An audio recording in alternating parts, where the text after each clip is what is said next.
Alrighty, well, we're here. Another episode of The Successful Failure with the very funny JP Puthenveetil, everybody. Oh, that's so nice of you. I'm taking these off. Yeah, go ahead, dude. Go ahead. I can put them over here. I hate them. No, you're fine. No, it's okay. What's up, dude? Hi. Hello. How you doing? I'm super. I'm great. I'm doing great. Well, I just learned something new about you. You work with special needs kids, dude. I do. They're fine. That's Yeah, they're fine. That's awesome, man. What made you want to get into that line of work? I like kids. Hanging with, no, not in a weird way. I don't know. I like kids. They're easy to get along with, except special need ones are not. Okay. I like special needs. I'm autistic, so I kind of feel like I'm good at working with special needs kids, and it's good to have something in common with them. But truly,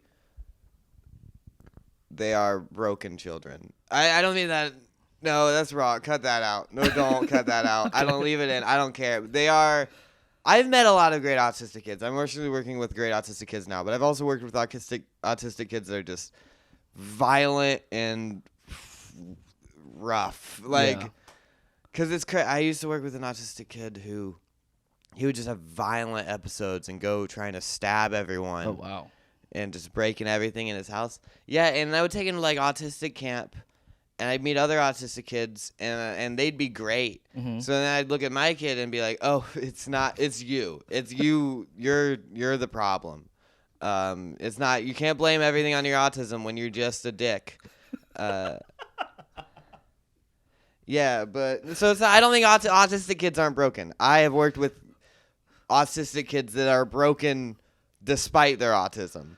They just are. Some kids are assholes a lot of the time. Well, to be fair, I mean, with or without autism, I feel like kids are just a bunch of assholes, and we all are broken. Right? I like the kids I'm with now. They're pretty funny. I work with this one. I hope they don't look at Instagram. We'll find out. I work with this one kid who she has a vision board of her life, and she wrote her name in the middle, and there's lines to different parts of her life, lines to love swimming, loves cats. Loves drawing, and there's just one line that goes, "No dad." Just and just a rainbow around it. I'm just like, well, she knows. At least she's cool with it. So that's interesting. I didn't know you had a form of autism. I'm not really in them that have knowledge on autism. Yeah, I mean, so. I got diagnosed when I was 18, which kind of sucks because it's thought you were supposed to get really good at stuff when you were autistic. I thought you got a thing. I thought you got I tried piano, or I tried throwing sticks on the ground and counting them. I can't do shit, dude. I thought you were supposed to get real good at something when you're autistic. I got autism at 18, and I got diagnosed, and they were just so that's why you've been a little different. I'm just you mean how everyone's just mean to me? Is that is that what makes me different? And turns out it's just brain problems. Well, to be fair, to be honest with you, dude, you were one of those people where you were talking about being good at one thing, and I honestly think it's comedy, dude. Yeah? Because I don't remember a couple of weeks ago at Haha. I will be completely honest with you. You were, I've only been doing stand-up for 2 months, and I've seen you for the past 2 months. You were one of the first comedians I met. Oh, yeah, Fourth Wall at Fourth Wall, yeah. Sure. And you were very eccentric, very different than a comedian, and to be honest with you, I didn't really get it. Fair. And then I saw you at Haha, dude, and I was like, oh my God. My jaw dropped. You were just a different person, when you have to put it on. You know what I mean?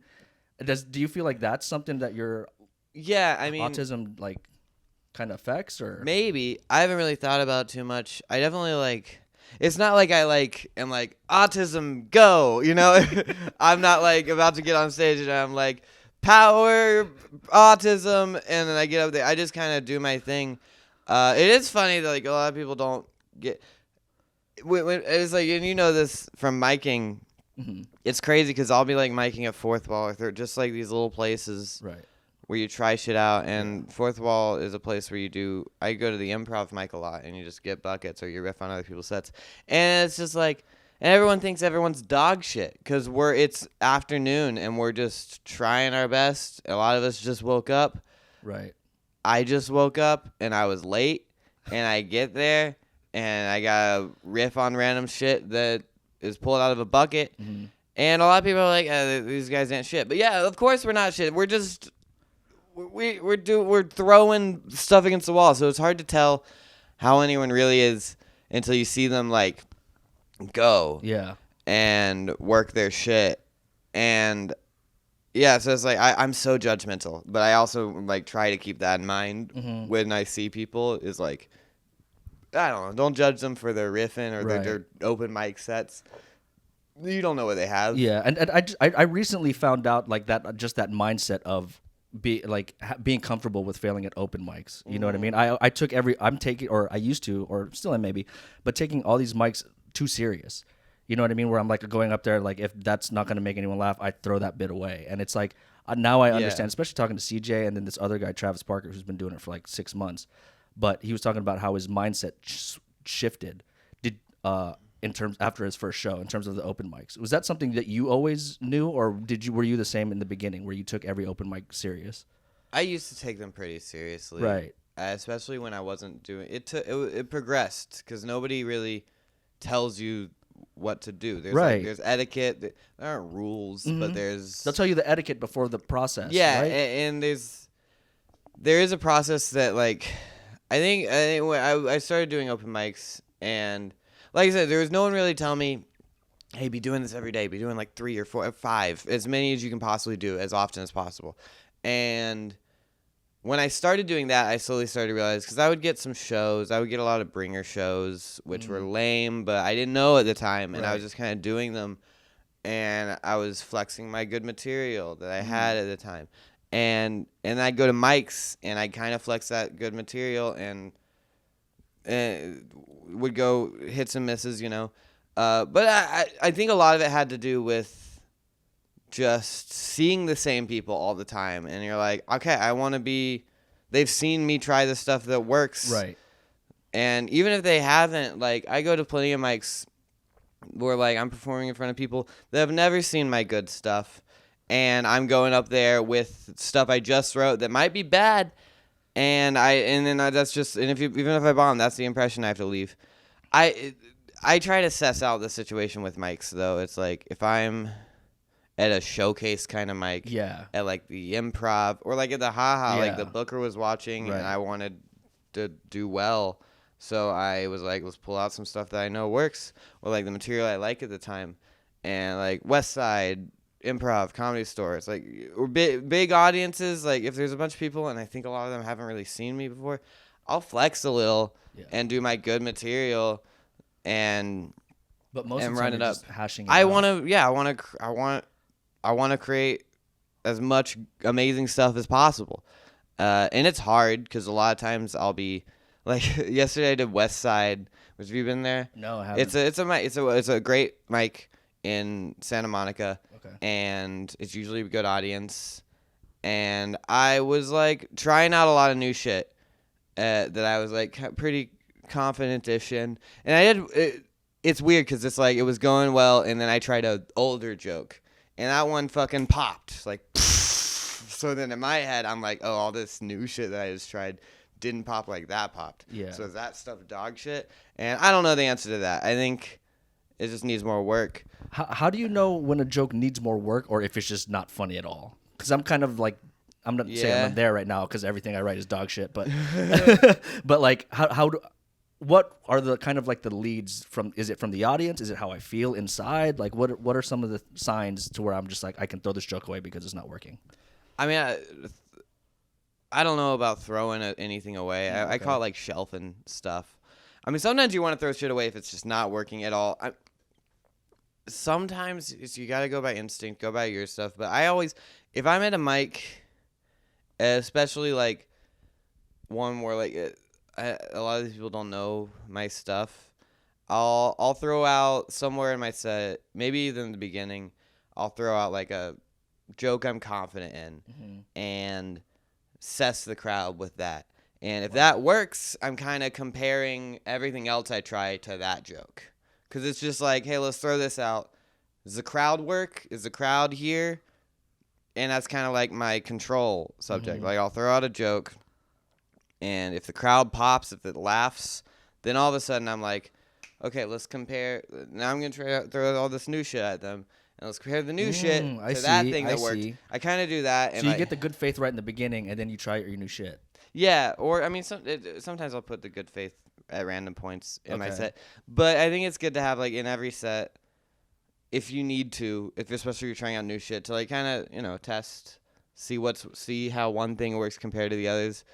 But also like I'm always working on new shit, and sometimes it's just all about just like, okay, maybe it's not, a bit doesn't necessarily need to be cut, but it's good to have like know like, okay, that bit's doesn't go to the standards of some of my other stuff, Right. so I need to back to the drawing board a bit on it or work on it a little bit. Yeah. But it's also weird, sometimes the mic will do great and you'll crush with everything, and then and then you'll be confident in those new jokes, and then you'll go to another mic and everything will bleh.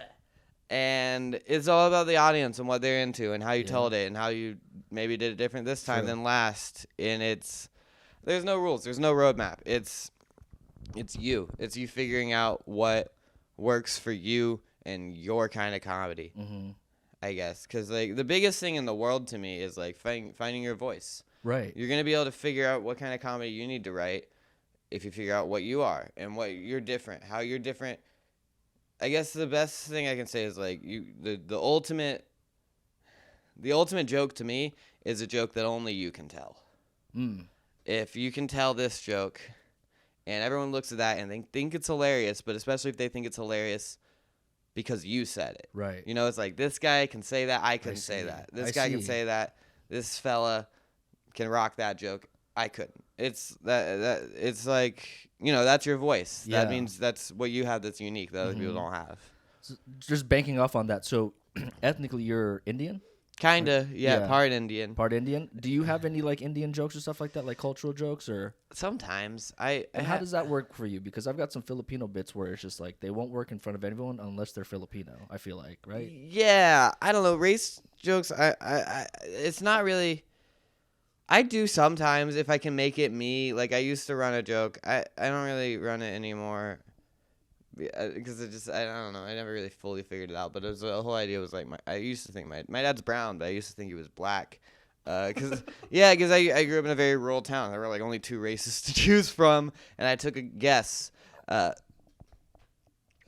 I was wrong, but my dad's brown for sure.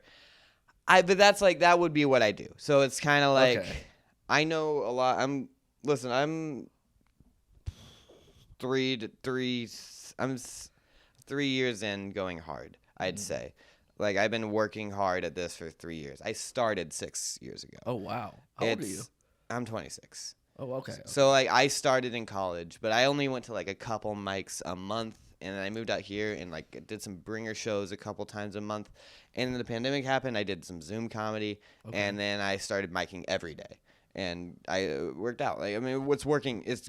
Obviously, I'm doing more now, and it's like getting more opportunities, and so that's been going on for the past 2 or 3 years. I would say like over time, learning my voice and still learning it. I have a lot of progress to make. I think it's about like figuring out what works for you. Like I realize like a lot of times the shit that's working best for me is the stuff that I can relate back to me, the stuff that I can relate to my ignorant, innocent, kind of whimsical flavor, where like the dad joke is like, I'm not really talking about, I probably wouldn't do a joke that's like, Indians are like this, like, I can do the accent. Hello, my name is JP. I have to put Close one nostril. Yeah, because it helps if I pretend to be an elephant.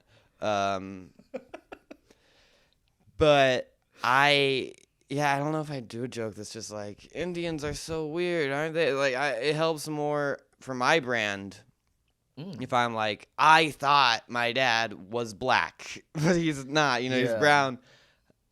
And so that's kind of like, I mean, you can get away with anything. You can, if you write a good joke, you can do it. Right. But I think a lot of times I am best when I write for my brand, my me, and a lot of that has to do with going at the angle of what I am, which is like innocent, whimsy, silly, ignorant, naive, which I'm kind of those things, but definitely more so on stage. Right. And was that something that you just found doing open mics, or did you like just one day sit down and be like, okay, this is who I am and this is how I'm going to play it? or did you find it through just failing jokes? Yeah, I mean, it took time for sure, but I also just started noticing what was working for me, what people would compliment me on, and what I wanted to, how I saw myself. I think I see myself generally as the person I am on stage, you know, like Right, yeah. fucking silly fun fella. And I want to be that person in my day-to-day life. I'm not. As much as I want to be, I can be. A lot of like my family just came. My family never comes to watch my stand-up, and I was in Jacksonville and I was doing a club, the Comedy Zone, and my parents were just like, "We'll come," and I was like, "Okay, fine," because I make fun of them a little bit, right? And they came, and I did a really good set, and the phone was at their table, recording, and I watched back the show. I was doing great, and my parents didn't laugh once. No kidding. Yeah, it was kind of funny, honestly. I don't know. My parents aren't just not people to hype me up, I guess. They'll support, but they aren't like, my mom came up to me afterwards and was like, "I've heard some of those jokes before," and I'm like, "Yeah, I keep them. I do the jokes at work." So she just expected you to always come up with new material. Which then? I do. I do a lot, and I'm running a different 10 minutes now than I was a year ago, and I'm always writing new shit. But it's like, I think they expect new all the time. Yeah. And it's like, it's not necessarily like that, especially the first like 10 years. You're just trying to get. I'm also very. I have to get. I don't even remember what I was talking about to lead up to this, but if people are paying me and I'm at a club, it's a service, it's a service industry. Right. I'll maybe try a couple new things. I'll definitely riff, but I like to bring what I got. I like to show like, hey, you paid for me to be here. I will provide the service you paid for. I will be a good comedian. I'm not going to use this time as an open mic. I'm going to test my shit. And people complain like, open mics are hard. Open mics they won't give you shit. I'm just like, go to enough of them and be good, and you'll be fine. Yeah. It's like people that complain about open mics are lazy and not good at comedy. They're important. They're important. Big people still do them. Very people important. That made it. And you should keep doing them. I don't ever stop doing them until you're.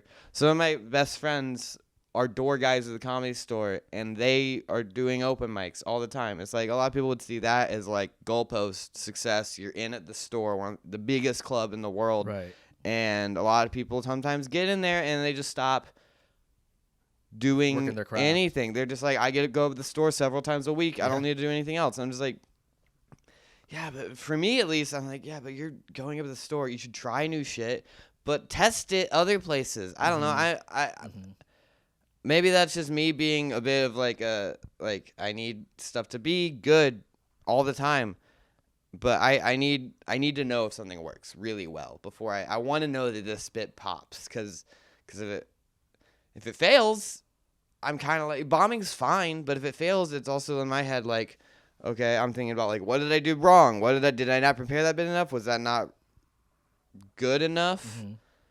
And if I'm being paid, I see it as like a failure of job. I know that's not like, everyone will say like, bombing is fine. Bombing happens. Bombing is cool. I agree, but on a certain stage. Yeah, I'm doing everything I can to make sure it doesn't. I'm working open mics. I'm working new jokes before I bring them to shows. A lot of people will say the opposite. A lot of people will say half the fun is trying new shit in front of a lot of people. And that is true, but I like to be as confident as I can 100%. In something before I try it in front of people. 100%. So you fucking are a co-producer on Shenanigans, dude. Shenanigans. I went to the show a couple Sundays ago. I think it was 2 weeks ago. Yeah. That was fun. Yeah, it's crazy. I didn't go up because I wasn't gonna sign a waiver because some of that shit was crazy. Yeah, it's intense. And if I was younger, maybe if I would have done it if I was younger. How old are you? 34. Okay, yeah, that's fair. Yeah, that's fair. That's fair. I love it. It's my favorite thing I do out here. It's awesome. That was a great show. It's a crazy thing. We got cool shit happening with it. You run it with Miranda Meadows and Ben Nicholson. Yeah, we all run it together. Whose idea was it to come up with the show? Yeah, it's like we're co-producers. We all work together, but also, What's inspiration? So I used to run another show. It was just like a normal stand-up show, and I'm so bored with normal stand-up shows. Yeah. I'm happy to be on any. I will do all of them. Put me on your things. I will do them all. Thank you. I don't want to run. I don't want to run a stand-up show. That's boring. A lot of people, I think, run them partly because they just want a little clout. Yeah. They want something to give somebody, some way to associate with bigger comics. Like, I don't know, isn't it crazy? I got Tiffany Haddish on my show. And I'm like, yeah, cool. She's going to go up. She might say hi to you and hug you. And then she will forget you forever. I don't know what to say. Like, okay, maybe the rare possibility you impress her. Maybe she asks. I know people who know her and are friends with her that get nothing. You know, I also know people who have been on her show. Y'all ready? Whatever it's called. They're ready. And it's like, and I'm still doing the same stuff as them a lot of times. It's like, I don't know. I think listen, if you run a show, good for you. You're supporting the community. That's great. Do your thing. Love that for you. I'm so bored with normal stand-up. And I was running a regular stand-up show, and then I kind of got this idea that was like, it started off as a kind of replication of this thing, the Meltdown Comedy, which used to be a club here, which is a great indie club. Mm-hmm. That used to do this thing called Stand Up Without a Net, where they get big comedians, T.J. Miller, Mark Miller, and Robin Williams even did it. And it'd just be like prompts on a board, riff on those prompts. Kind of like the improv mics we do. Right. The prompts were great. I will say the prompts were better than any prompts anybody has written at any open mic. They're not just like, what's your favorite dessert? Yeah. It was like, what is how would you sell breast milk wholesale? You know, like, and the people would do great on that. So I was running a show, and I thought it'd be fun to like. The other thing is like I invite a lot. I know comedians out here. I have people that like me as a stand-up that I'll invite places, but I don't have a lot of friends that aren't comedians. So often I'm inviting as many people as I can, but a lot of times I'm inviting comedians to shows. So, I would say like when I started this other show with some people, I was like, everybody put your name in a bucket. We'll pull a random spot in the middle of this booked show. You're gonna go up there. We're gonna throw prompts on a board. You're gonna riff on those. We kind of did like Stand Up Without a Net, because that club ended and that show stopped. And I was just like, I used to love it. And I was like, it'd be fun to kind of bring something like that back. Mm-hmm. And eventually that turned into Ben had this idea. I have an incredibly we had it on our last show. I have an incredibly condensed Carolina Reaper oil. Oh yeah. It's one of the hottest things I think you can get on the planet. I got it from the guy that invented the Carolina Reaper, because peppers are invented at this point. Like, they're created, they're genetically engineered. The guy that invented the Carolina Reaper has a shop in South Carolina, and I went there with my dad, and they sold this thing behind the counter. He was like, he might have been fucking with me, but it's hot as shit. Yeah. He brought this little tube out called the Sludge. And he was like, we don't sell this to people, but you guys seem nice. Like, I don't know. And he sold me this thing called the Sludge, which is just super condensed Carolina Reaper oil. Some of the hottest shit you can put in your mouth. And Ben was like kind of volunteered to like, what if I did a set? And what if instead of the prompts, I just did a set with this on my tongue? And we're like, yeah, that'd be fun. So we did that in the middle of the show. And then I stopped doing that show for a lot of reasons. Mm-hmm. But I wanted to run something, and everybody does a stand-up show, and it's so boring. So I thought it'd be fun to just have an entire show that was all hot sauce, something else. And it started kind of tame. Like, I got this wheel. I ordered this wheel. I got Miranda and Ben on board, and we had things on the wheel were like, do a set while you call your mom, or or like do a set, but like we have to inhale helium. Some simple stuff. But Ben kind of volunteered to take the bullet spot every show, which we kind of thought we were going to do fucked up things to people. Mm-hmm. And the first person should be one of us getting the most fucked up thing done to them. So we decided for the very first show we would shoot Roman candle fireworks at Ben during his set. Holy shit! So dude. we invited so many people, and it was our first show, and it was packed. It was outside, and the first thing that happens is we shoot Ben with these Roman candles, and he's got a towel over his head to protect him, and it catches fire. No fucking and people start freaking out. A few people leave, and then we start it was amazing. It was one of my favorite things. I loved setting my friend on fire. It was great. But then the wheel, we had a lot of kinks to work out after that first show. It was kind of throwing everything at the wall, and slowly we started doing more. We started like kind of changing the wheel. So it was less drinking helium and more, being on a balance beam that we lit and wrapped fuse around. Yeah, dude. Or having actual real life poison ivy rubbed on your skin. Right? Yeah, we've done some crazy stuff since then. We've had the things Ben has done as a bullet spot. He's walked through mouse traps blindfolded and barefoot. He has had paintballs shot at him. He has had darts thrown at him while strapped to a board. What a psycho. He's been waxed. He's a psycho, but and in this last one we had him fight a pro boxer on stage who was just beating him up the whole time. Yeah, he's crazy, but also I think, he likes doing it, but also I think we're going to start switching it up, so me and Miranda might do the first spot more. Okay. But yeah, then we always book people to try to do crazier shit. Like we had Moses Storm wear a head cage, so we had a tarantula walking around his head. I saw that. I saw the video of that. Yeah, we had Nicole Buchanan. We put goggles and tubes going from her nose into boxes with cat litter, dog shit, broken eggs, all that stuff. People got mad at this, but we put mice in a person's pants. And we were harassed a lot online for that one. People were like, "You're molesting the mice." And I'm like, dude, I saved them from being eaten by a snake, put them in a guy's pants, and returned them to Petco in one piece, okay? Listen, they had a little adventure. The internet will get mad at anything. They were so mad. It was like 4 people who were like girlfriends of other comics we knew. Okay. And they like posted our videos and were like, boycott this show. They put mice in people's pants. Which, if that's what if you hate that shit, fair, hate us, do whatever. Yeah. But the mice are okay. I mean, they might be in a snake's belly at this point, but the mice at the time of returning them to Petco were fine. That's wild. Yeah, we put leeches on people. We've done leeches. I didn't. You can Joe buy Manente, Joe Manente from Fourth Wall. We put leeches on. Yeah, leech.com. Leeches.com. You can buy them for sure. Are you serious? Yeah, they're great. What do you do with them after? Maybe I shouldn't ask. Because those 4 girlfriends could be watching this. I think they fell off of Joe's body and are just kind of somewhere in that pumpkin patch we were in. They're just waddling around. I don't know what to do with them after. Do I find a river to put them in? Well, listen, I don't know where they are.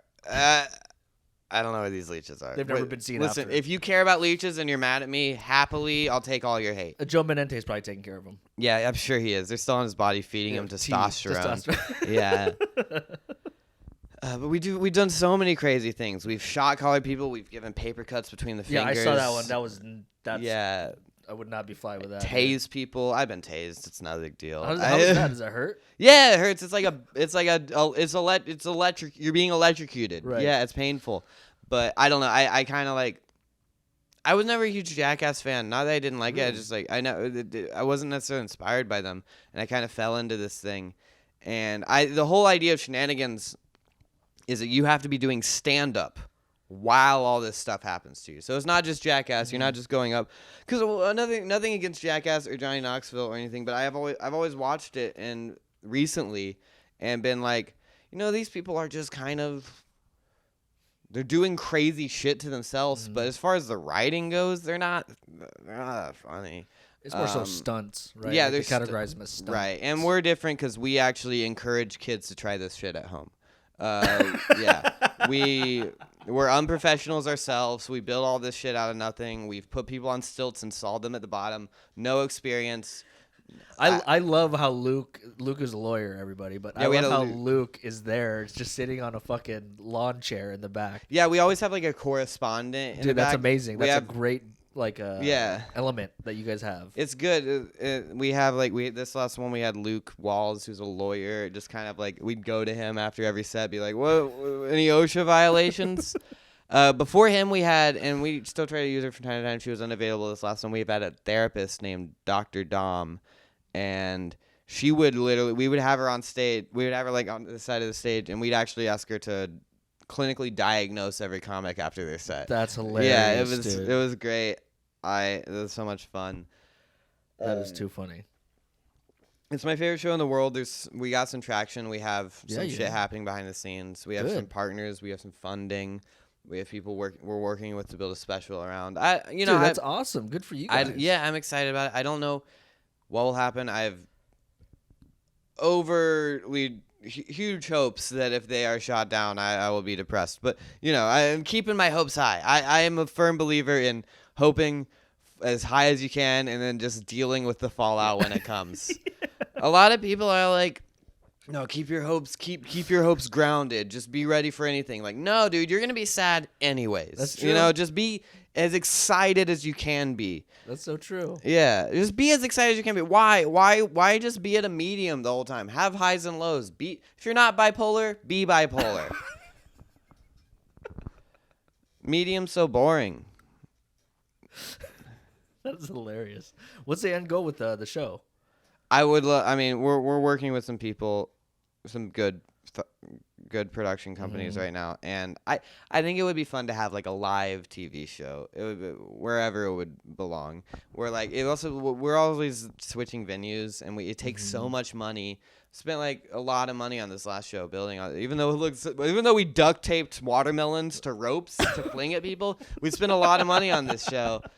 And it takes a lot of work and a lot of preparation, which this is the only one we've done this year. We did 3 last year. Wow, no way. Yeah, it takes a lot of work. We all have to kind of get on the same page. Right.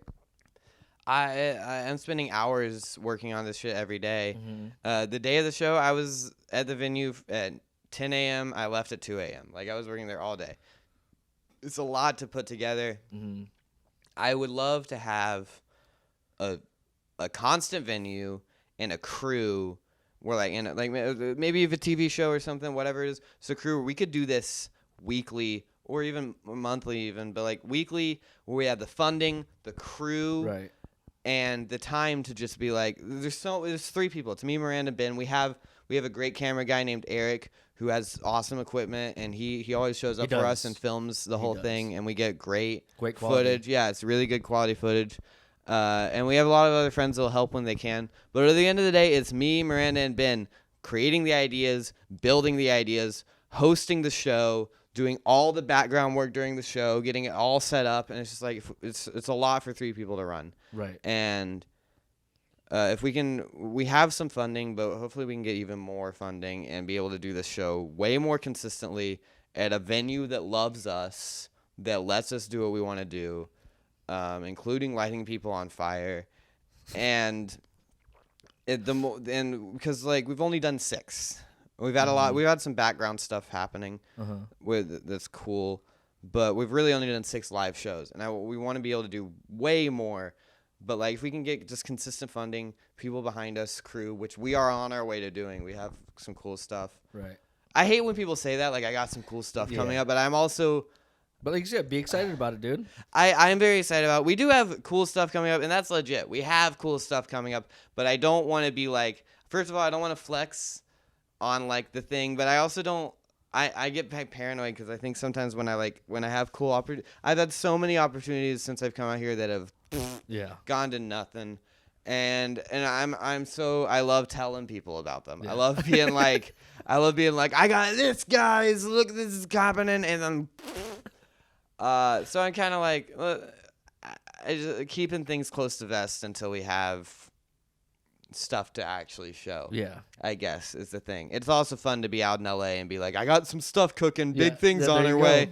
Which but then you see the worst comedian you've ever seen say the exact same shit, and you're just but your stuff isn't as cool as my stuff probably. You got a roast battle coming up, huh? Well, I don't. You but don't? I just did shit. one last week. But good. Shit. No, you're good. Bad. I roast battle a lot. Bad journalism. Yeah, fucking Do your research, man. No, I roast battle a lot. I do roast battle at the Comedy Store. I do Comic Wars at the Hollywood Improv, run by Miranda. My roommate. Great. That's a great show too, dude. Yeah, that's awesome. I love that show. I had the championship belt at roast battle, and Luke Walls, our lawyer, just battled me, took it from me. No way. Super happy about it too. It was a super great battle. We went to double overtime. Jeff Ross was there, loved it. It was just everything I could have wanted. I lost, perfectly fine with that. I have been roasting so much lately. I roast 2 or 3 times a month, and good. Dude. You like it then? I like it, but I'm also I'm a stand-up, and I'm trying to write my stand-up, and when you write for a roast, you're spending hours on end thinking about this one person, writing jokes about this one, writing jokes about this one person that you're gonna say on stage, and then those jokes are gone forever. That's true. You can kind of sometimes use them, but it's different. Roast jokes are different than regular stand-up jokes, and sometimes they don't equate. Sometimes they do, sometimes they don't. I haven't had a lot of luck with it. I've had jokes that crush at roast battle that I kind of try to like weave into my regular stand up if they work, and it doesn't a lot of times it doesn't work as well. But I think I'm not necessarily taking a step back from roast battle, but I had the belt, I lost it. I am going to keep doing it all the time. They like me there. They'll put me up against people. But I also I've been doing so many lately that I need time to just write my own shit, not be working on jokes that I'm going to lose the second I tell them. Exactly. So maybe take a couple months off at least, maybe one. If they have something fun, if they have somebody fun for me to battle, right, I will. But I'm kind of only going to really do battles that I want to do now. That's interesting. I didn't really think about that. Well, when you start, I've had almost 30 battles. Holy shit, dude. I've battled. My record at Comic Wars is real bad. My record at roast battle is, I think I'm 9-5-2, so 1-9, lost 5, tied 2. My record at Comic Wars, which is the Hollywood Improv one, is 3-9. It's rough. It's rough. It's a different kind of battle. You have to do 2 minutes jokes. I stand by that. I'm fucking good at it there, and I usually have really close battles, but fucking semantics. What's the end goal for this, dude? What do you want to do for stand up? Stand up? Do you want to keep doing it? I know other people want to get into writing and stuff like that. What's your goals? I came out here to write. I don't think I want to do that as much as I used to. Yeah. I want to make my living off stand up. I think that's the first thing that is just the bar minimum. I want to not have another job. I want to stop working with these autistic kids. Love them. Would rather be on stage talking about them. But big dreams. I want to be passed at the Comedy Store. I want Shenanigans to take off. I want a TV show with Shenanigans. I want to make a puppet show. I want to write a puppet show. I want to be able to be going on the road with people. I either want to be opening for people on the road and eventually be headlining on the road and have people open for me. I want to do it all. I want to be great. I want to be great at this. I want to be undeniable. I think I'm on my way, especially the amount of time I've been here. But I got a lot of things I want to do with it. But, the only way to not make it is to quit or die. Right. So I just won't quit. Yeah, there you go. Anytime I'm sad about this, and this isn't mine, but I heard I think Clean Talking John is a comedian out here. That's his name. It's a good name. Yeah, it's a good name. He's not clean. I don't even know if his name is John, but he once told me, my friend, my roommate at the time, who just had a meh set. I didn't. I crushed. He said, this is great advice. If you're sad about a set, if you're sad about how things went, just be like, you know what? You're only doing this forever. Especially if you're into it. If you're doing this, if you love it, it's an addiction. It's the only thing you can do. It's the only thing I'm good at. It's the only thing I can figure out how to do. And I still have so many problems. But, I don't plan on quitting, ever. Right. I don't know why I would. Everything else is so boring. Yeah. Everything else is so boring. I'm so bored with everything. I mean, maybe I could find something. I kind of wish I didn't go to film school and I learned biology so I could work at zoos. You went to film school, huh? I did go to film Where'd you school. go to film school? In Belmont and Nashville. Oh wow, okay. Mm-hmm. Nashville's a great city, dude. I liked it. I love Nashville. I went to. Have you been before? I have not. I've been to Nashville, but I've never been to Belmont. It's fun. It's a good college. I don't know that I feel like I fell for a scam, like everyone says. Film like, school, yeah. Well, film school is a kind of a scam. Just because I did film school. I went in like everyone else. I was like, I'm gonna be a director, Yeah, writer. I'm gonna be Tarantino. Yeah. I'm gonna be Scorsese, Nolan. Yeah, GTA. all of them. And I think I realized I definitely lean more towards writers. I don't have the confidence to correct people that directors do. I directed a bunch of short films, and I can't. Actors are just like, listen, they would act, they would do a shitty job at acting, and I'd be like, we got it, and then move on. I don't know how to talk to them. Shitty job at acting. Yeah, they do such a shitty job at acting. Sorry, everyone that I hired. You were shitty. I have several movies that I love dearly that I made, and every one of you that acted in it was bad. I'm sorry. You were not good at acting. And that's fine because we cast a lot of people that were in the film school, and I auditioned people that were in the film school or in the theater school. You were terrible. You were terrible. You were so bad the whole time. And I was directing, and I didn't have any confidence to correct you, and that's my bad. I could have made you a better actor, but I didn't care. Or there was nothing to fix, dude. Yeah. There's just nothing to fix. Yeah, absolutely. Sometimes there isn't. I direct you. There's sometimes you just can't fix things. No, You just kind of have to be like, all right, well, on to the next one. Yeah, it's Moving hard on. because, like, especially with actors that there's a hair on here. Especially with actors that, like, you know, they're just not giving you what you want. It's like, I don't know. I'm not a good director, so I don't know what to say. I could just go out to people and be like, be more real. Like, I don't I don't know what to say. Also, I wasn't necessarily making real movies. The movies I made in movies, short films. I made one about a time traveling cowboy, a space wizard, and a bear hawk who try to defeat an evil cyborg. And I made a movie about a talking goat that helps a girl survive the post-apocalypse. I made a musical about Great premises, though. Yeah, I made it. I'm a premise genius. The culmination of everything was subpar. I like them, but they're definitely student films. They definitely sound like South Park episodes, though. I won't I have fun. I have a great brain. My brain is perfect. Very creative. No, but like my favorite thing I ever made was I made a one-shot musical based cool. on the movie Olympus Has Fallen. That's I really made cool. Olympus Has Fallen the musical, even though I've never seen the movie Olympus Has Fallen. The action movie? Yeah, I've never seen it once. I looked up the IMDb summary, not the synopsis. I looked up the summary. It was 2 lines, and I made that into a 8-minute one-shot musical. That was the most fun I ever had making a thing. You ever see Tropic Thunder? I love Tropic dude, Thunder.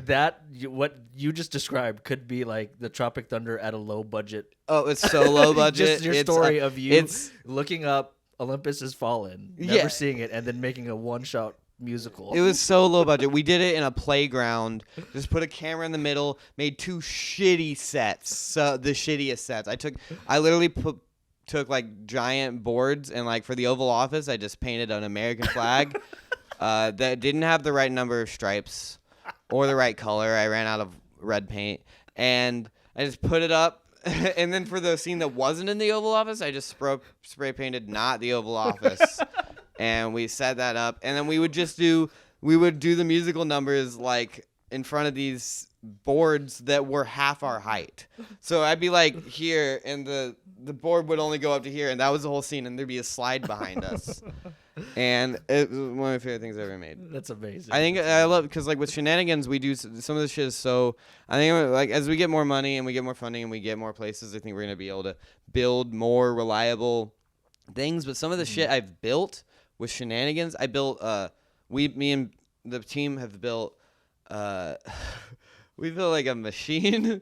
We built a thing we called the Torchedo, that was a wooden box with like kind of wrapped in a shower curtain, pretty much. Okay. With a big fan on top and a big fan on bottom, and the idea was that the person would stand inside and we'd throw hot Cheeto dust into it. That would be like, God, yeah, no way. didn't work how we wanted it to. That sounds like at a good all. idea, though. But dude. yeah, That's but like great. that, and we've been like duct taping watermelons to ropes. Building the stilts, like the beam with the fireworks on it. That was yeah. great. We built like a head cage out of a plastic box and like some weird shit I found at Home Depot. We've built like a maze of mouse traps, a jungle of mouse traps, like hanging from the ceiling. So it's like we're so Creative like is what I'd call it. creative, but also it is not FDA approved or whatever the word is. Yeah, Like OSHA. we're OSHA or we're violating several laws. So but I love it. I love the kind of rogue nature of it all. It's like these are the moments that you remember when you do end up getting somewhere. It's just like that I'm still in right now and so unhappy with all the time. But I think that's just general life. It's like you're unhappy. You get the things I'm doing now are the things I wanted to be doing a year ago, and I'm not satisfied. Like a year ago, I was like, I was starting roast battling, and I was like, I just want to be able to do some main card battles, the headlining battles at the store, and now that's the only ones I do. Well, that just shows growth, though. Growth as a comedian and as a person, Right. Yeah. Yeah. And it's like, and I was like, I want to start getting booked to the Improv, and I started getting booked to the Improv, but now I'm like, man. Not enough. But that's good. That's a good sign. That's a very good sign. But it's that's the nature of it. Like, I don't know when you become satisfied. I think I become satisfied at least when I don't have to work with autistic kids anymore. I think that's part of it, for sure. Well, on that note, JP Puthenveetil, we are at 45 minutes. Right now. This is I usually just go about 30 to 40. But it's perfect, dude. You have been fucking awesome. I've had such a great time. Thank you so much for doing this. I'm pretty sure I got myself fired from multiple jobs by being on this podcast. It's all right. The only people I've only got 5 listeners. Yeah, no. Part of me is like I want you to succeed as much as possible, but also part of me is like I hope we don't go over 5, and I hope none of those people are looking at my resume anytime soon. but thank you for having me, dude. I appreciate it. Thank you again, JP. Tell but the 5 followers where they can find you. Oh, I'm on Instagram at JP Puthenveetil. You can also find everything else I do from that profile. I am at shows. I'm around town. Look at me up. I'll tell you on there. I don't. You can. What do you want me to say? I'll be at the Glendale Room on Friday. I'll be at the casino in Palm Springs this weekend. You won't be there, but you can look me up on Instagram and find the address if you decide to be. That's great. Message me on Instagram and I'll tell you exactly where I am at any given point in time. I'll update you. I'll share my location. You can find me. I need a stalker. Oh man, that's awesome, dude. Thank you so much, JP. Yeah, Appreciate you, brother. Alrighty.